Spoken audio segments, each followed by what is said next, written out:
Our group of analysts from U-Team is going to initiate the coverage of Magnet PGSE with the hold recommendation.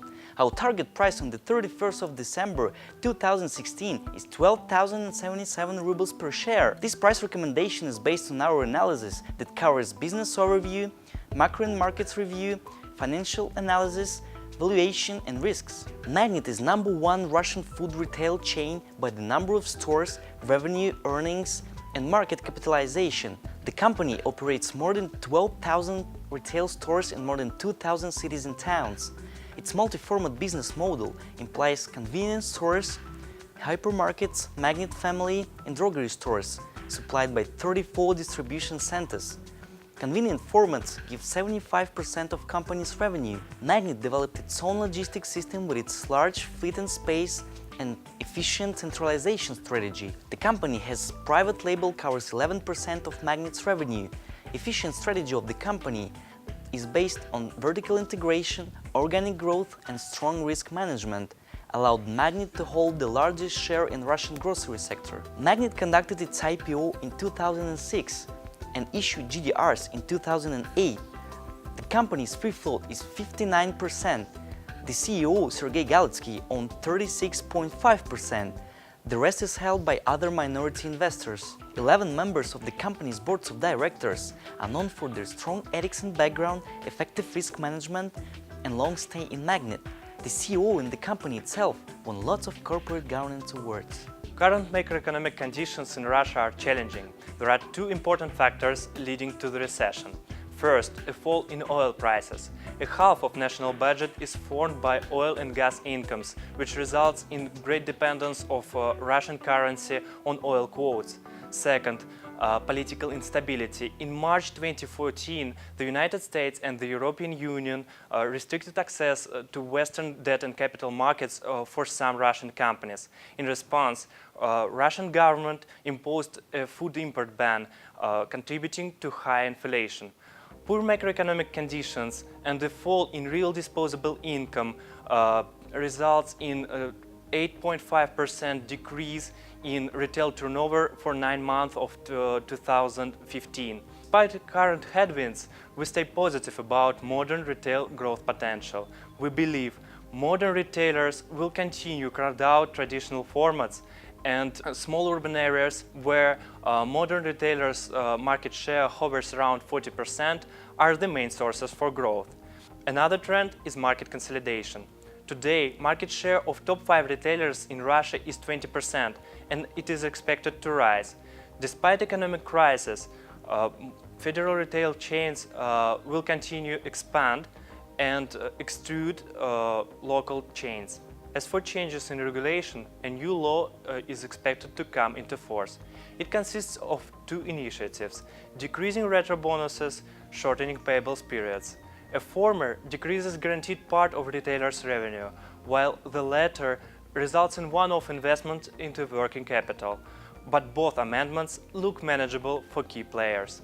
Such firms as X5, Lenta, Dixie and OK were selected as peer group companies for their stores formats and a primary focus on lower cost segment. Despite a slowdown in grocery retail turnover, revenue growth of these companies are higher than the average.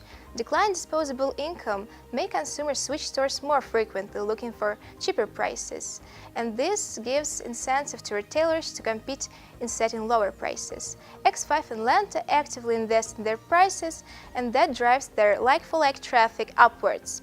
Magnet and Dixie demonstrated a negative change in traffic since their policies do not include this point. However, Magnet, with the highest margins among the peers and the lowest debt leverage, is able to enter the price war without significant losses. There are 2 factors distinguishing Magnet's business model from the peers. The first one is its own production, and the second one is logistics system. Own production reduces Magnet's dependence on the external suppliers. As opposed to the peers focusing on import, Magnet invested $2 billion in production of fresh vegetables, constituting 1.5% of the total sales. For now, production meets the needs of the company by 37% with a target of 60%. Logistics system helps to reduce distribution costs, increase margins and dividends. Although Magnit has the widest chain of stores in the industry, its level of centralization of distribution is equal to 89%. To compare, its main competitor, X5, managed to achieve only 79% with almost the same number of distribution centers. To conclude, as customers became less responsive to non-price factors, we believe that Magnit's greatest advantage over its peers in its operational efficiency. Magnit has the biggest and the fastest growing revenues in the industry.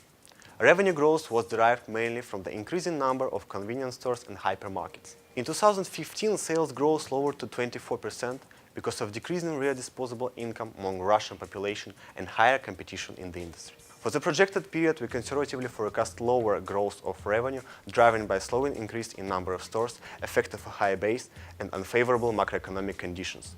Magnit's margins are the highest among the peers. High margins are explained by in-house innovative logistics, optimization of internal business processes, and strong bargaining power with suppliers. We expect margins to decline in 2016 due to macroeconomic difficulties and possible price war in the industry. However, we see margins recovering in the future because of stabilizing situation in the economy.